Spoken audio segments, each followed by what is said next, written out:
Think of every single game you cherish. What are they missing? Nintendo asks the same question relentlessly because the way you feel about games are the key to predicting Nintendo's next console.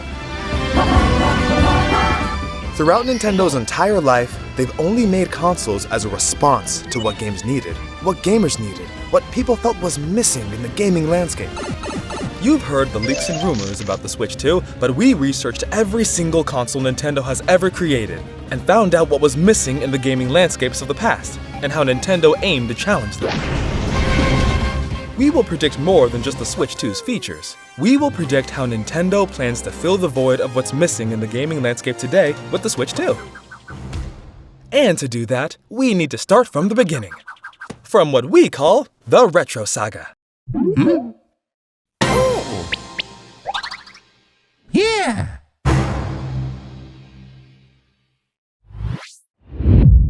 Ahem. Let's go and see when games weren't free or cost 60 but a single coin. You see, arcades were all the rage, but kids at their age couldn't always be there, stuck at home where they belonged, and so Pong rose and chose to respond. Not the first of its kind, but most popular of its time. The gaming landscape changed and games were brought home, and Nintendo was still playing with toys and cards. How to respond? They were a business, and a business needs money. And the oil crisis of '73 didn't help. The lack of oil created toil and left businesses to boil. Now there wasn't enough raw material to produce toys. How to respond? Nintendo followed suit, and toys hit the boot. Together, Melco and Nintendo R&D2 created the Color Game TV, a set of 5 consoles and Nintendo's first console debut. The games were cool and for teenagers, while adults used tools and calculators. How to respond? Nintendo wanted games played by all. To answer this call, the Game & Watch, a game but also a clock, played on the clock, played by working moms and dads. They even perfected the D-pad, a control scheme more flush to the console's body, in response to the portable problem bigger joysticks had. Do you notice the remedy found in this melody? The solution is found within the pattern. We've been rhyming because it is a pattern Nintendo follows. Always something wrong and a need to respond to meet these rising demands. Consoles are a response to the gaming landscape. So, where do they continue from here?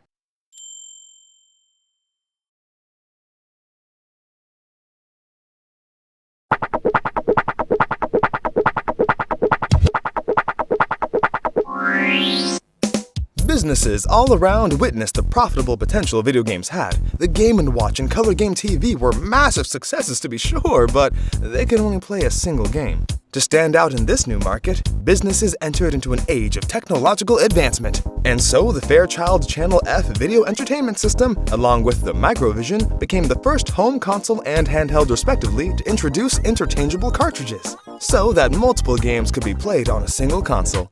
Nintendo needed to keep up with the new competition, and this is when it all began, with the release of the NES and Game Boy, 2 consoles that sparked the staples we treasure today. But then, the market became flooded with more powerful consoles, with more color and more pixels.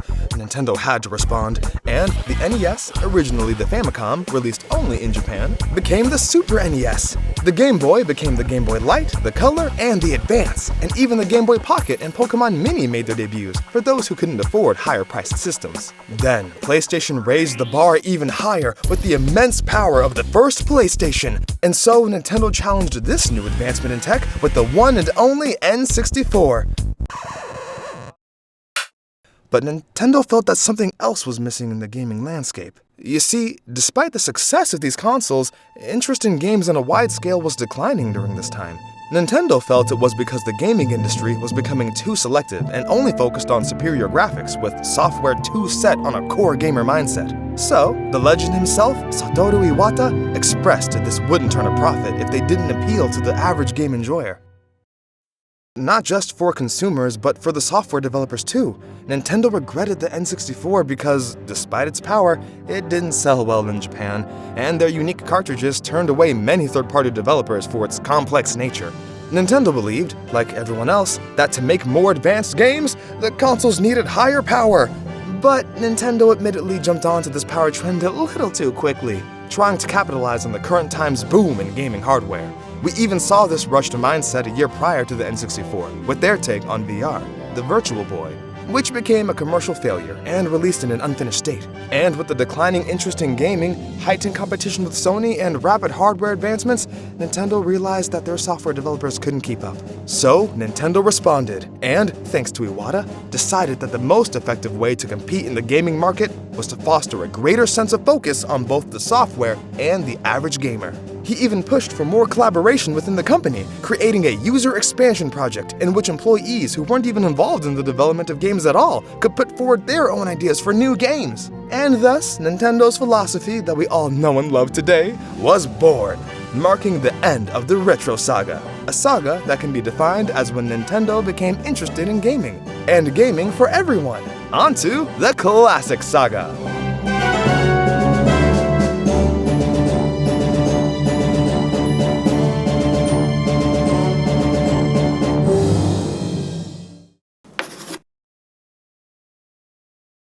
When you think classic Nintendo, what comes to mind?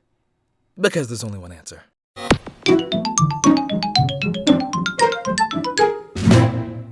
Ah yes, the Nintendo GameCube, the next home console after the 64, and still one of the best consoles to ever exist.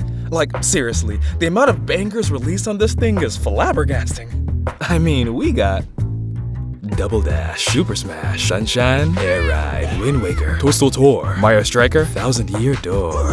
Yeah. Let's see what else we got. Twilight Princess, Gale of Darkness, Monkey Ball. And they had the gall to release both Animal Crossing and Pikmin. Ooh, a good call. And Luigi's Mansion, a personal favorite close to topping all. Let's go. Of course, there's so much more, but we'd be here all day, so let's move along. In short, the GameCube, along with its niche twin, is the GOAT. Ignore those sales numbers. And it wasn't just Nintendo's upgrade to higher visuals, but also a response to the changing market of console gaming. Arcades were already phasing out, and games were now primarily played at home. And without the innovation of the online play we have today, you had to take your console with you to a friend. And to make this more streamlined, Nintendo gave the GameCube a compact design with a handle for easy carrying. And this idea of compactness and ease carried over to its controller. They aimed for a comfy and intuitive design, so your fingers could rest naturally and reach everything, with the A being the biggest button, surrounded by the smaller B, X, and Y buttons, and curved shoulder buttons to give your fingers a nice place to rest, each with a soft and hard press input, allowing extra functions on a controller without adding too many uncomfy buttons. Everything about the GameCube was satisfying, and this philosophy, while not fully expressed with the Switch, these Joy-Cons make my hands cramp just from looking at them, this philosophy could be brought back with the design of the Switch too.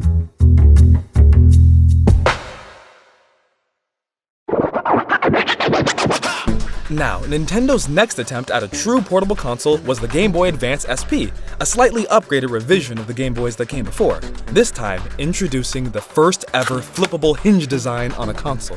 And this was carried over to the Nintendo DS, DS Lite, DSi, and DSi XL.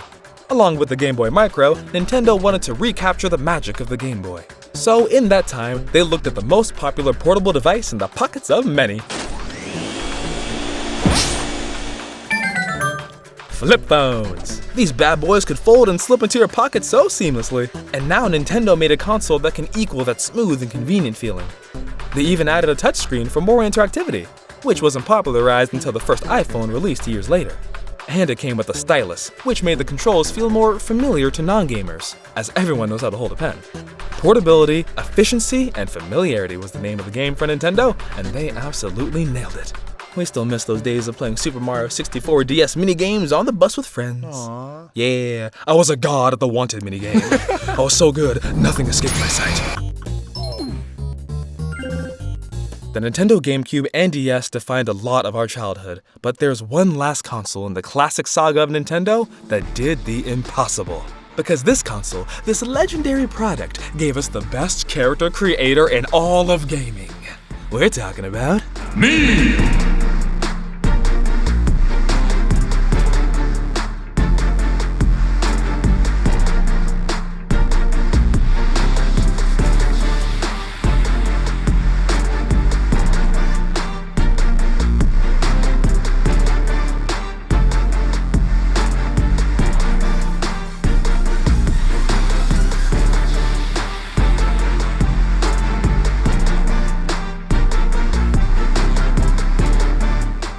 the Nintendo Wii. Before the Switch was released, this was the reigning king of Nintendo home consoles. The DS and Game Boy still held the crown for the highest selling consoles, but for at home, this was Nintendo's magnum opus. As far as we remember, this was the time when Nintendo really cemented itself as a necessity by gamers everywhere. For the most part, people would choose between the Xbox 360 or the PlayStation 3. But they would always have a Nintendo Wii on the side. And this is no disrespect to Xbox or PlayStation, we still hold so much love and nostalgia for both. But the Wii was just peak. During this time, video games were still seen by a large number of people as too violent and unhealthy. And while we disagree with that perception, Nintendo grabbed at the opportunity to combat this and created a console that was not only marketed as a family console, but its main draw was its innovation in motion controls. There was never a console before that promoted physical movement, except for your fingers. They even made an exercise video game with Wii Fit. They even made an entire accessory to go along with it.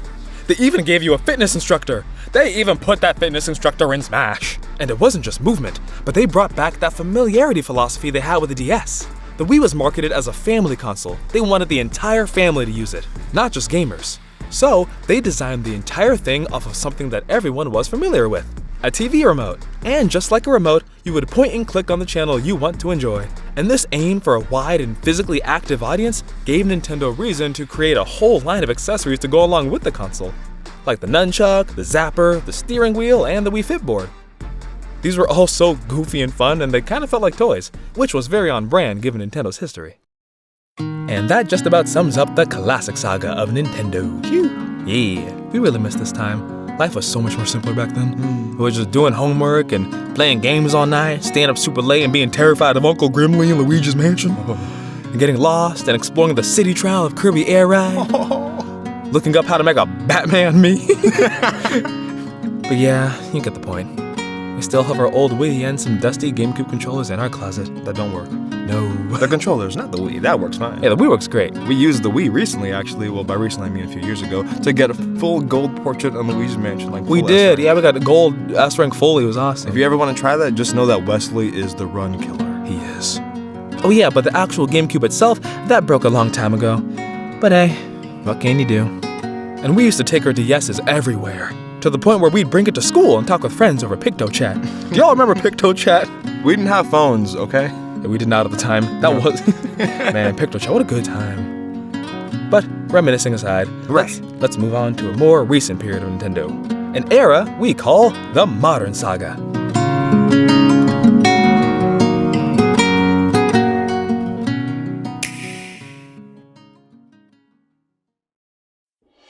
The classic saga of Nintendo was a really important time for them, as a lot of what they created back then was carried over into their newer consoles. Starting with the Nintendo 3DS line. There's the 3DS, the 3DS XL, the 2DS, the new 3DS, the new 3DS XL, and the new 2DS XL. My goodness, that's a lot. Now, we're sure you've heard tons of jokes before on how funny it is that we have 6 versions of one handheld. I mean, they have done it before though. But to be fair, the Game Boy Color and Advance were very noticeable upgrades. But let's think for a moment. Why 6 3DSs? Well, the XLs were for players who prioritized a visually fuller experience over affordability, and the 2DS was a cheaper alternative. And the new 3DS and new 2DS, well, they were just stronger. But why 3D in general? Why not just a stronger DS? That alone would have sold well. We believe that this was a response to the Wii's huge success. It proved to Nintendo that graphics and power aren't everything. And while PlayStation and Xbox opted to prioritize that, Nintendo felt that novelty and creativity can be just as, if not more, profitable. I mean, at the time, we were amazed at how it could produce a 3D image without any glasses. And just like the DS, it had a stellar library of games. However, sometimes too much focus on novelty and creativity can come at a price. And that brings us to the Wii U. With not so great marketing and a weaker line of first-party games compared to its predecessors, the Wii U heavily struggled in the gaming market. But the idea behind it wasn't so bad. You know, it makes some sense for Nintendo to really focus on the tablet-like aspect of the console. Mobile games were getting bigger at the time, and tablets were becoming a very popular form of playing those games, especially thanks to the release of the iPad in 2010. Nintendo wanted in on the action, so they opted to focus their efforts on a tablet-like controller that could act like a second screen, similar to the DS. Now, personally, we had a blast with the Wii U. Woo! Yeah, we got the limited edition black Wind Waker version, and we still feel happy nostalgia anytime we look at it. Yeah, baby. But for the most part, people felt that they'd rather just stick with their Wii, which might be what Nintendo was expecting, given that they released the Wii Mini only a month after the Wii U. But if you forget the past, then you are doomed to repeat it, as they say, and Nintendo did not forget what happened with the Wii U. The tablet controller for the Wii U turned out to be somewhat of an early prototype for a truly revolutionary console. The first true hybrid console, the one to take the Wii's home console crown. The massive commercial success? The Nintendo Switch.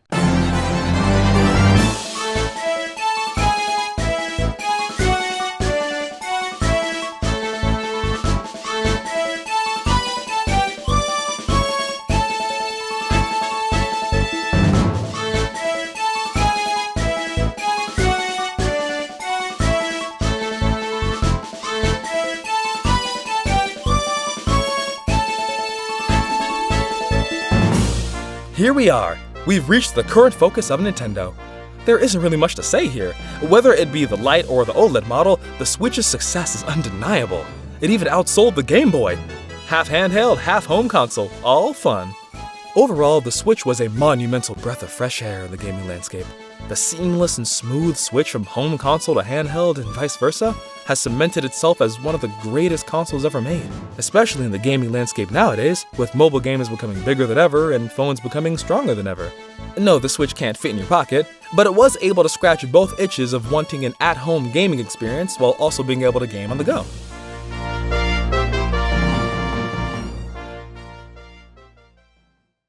The modern saga of Nintendo was and still is such a fascinating time. There's been so much push for trying new things and experimenting, I love it. Even the most recent games are taking risks. We finally got a Peach and a Zelda game after all this time. Finally. And all the Mario RPGs are back, thank the heavens. There's truly hope in this world. And the things Tears of the Kingdom just lets you do says enough. Nintendo has really grown so much over the years, especially since this is the longest in history we've waited for a brand new Nintendo console. Which brings us to the Future Saga.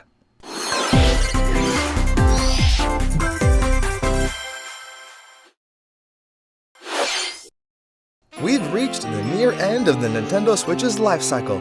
Obviously, it will still be supported for a long time, but very soon, it won't be Nintendo's top priority. The focus will switch to the Switch's successor. And now that we've analyzed Nintendo's history and the reasons why they've made each console along with their features, we should be better equipped to predict what this Switch 2 might be.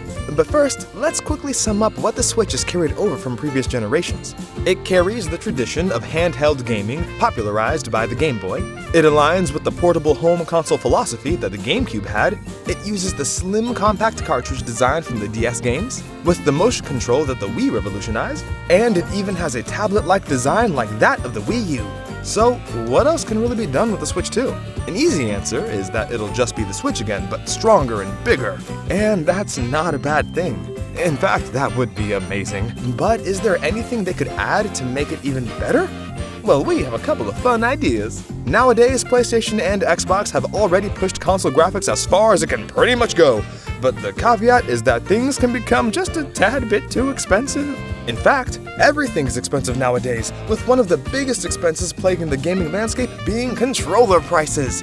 If part of your controller ceases to function, you either get it repaired, usually for drift, or if it's something else, well, better pay up. Nintendo, with their creative ingenuity, could tackle this issue, responding with a little thing we call Intercons! Interchangeable Joy-Cons with interchangeable parts that let you mix and match certain pieces for both functionality and aesthetic purposes. We already see this with the PS5's newest Pro controller and their replaceable joysticks. But again, we imagine these Intercons would be sectioned into 3 parts, separating the buttons, joysticks, and triggers. And with its Lego-like functionality, you can't help but think of the possibilities. You could switch out your worn-down joysticks with a replacement, switch any sticky buttons with a new set, or switch out your triggers for a more comfortable design. After all, it's the Nintendo Switch. It's all about switching.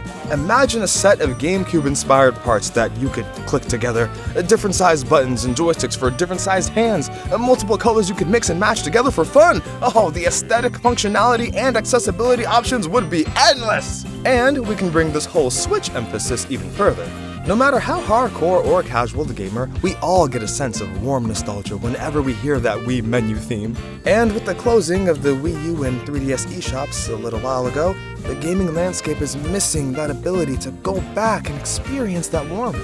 So what if the Switch 2 could switch game modes and feature backwards compatibility in the likes of the Xbox Game Pass, but in a hardware sense? Cartridge slots on the Switch 2 itself for Game Boy, Advance, DS, and 3DS games, a disc drive in the dock for Wii and GameCube games, and maybe even cartridge slots for N64 and NES games as well. Maybe the Switch 2 can connect to the dock wirelessly, and your TV or monitor could be the second screen, just like they did with the Wii U gamepad, and it could be used for playing DS games. This idea sounds a little crazy, but this would definitely be something that could take Nintendo to new heights. A truly all-in-one console that can switch between every generation of Nintendo. The Nintendo Switch 2, or whatever it ends up being called, is an exciting mystery right now. We can't say for sure what features it will have or what games will be on it, but now equipped with the knowledge of Nintendo's history and how they handled each console, we want to ask you, what is your prediction for the Switch's successor? What do you feel is missing in the gaming landscape today, and how could Nintendo respond to it? Whatever your answers may be, there is one thing we know for certain. This is a new chapter for Nintendo, and we can't wait to jump in!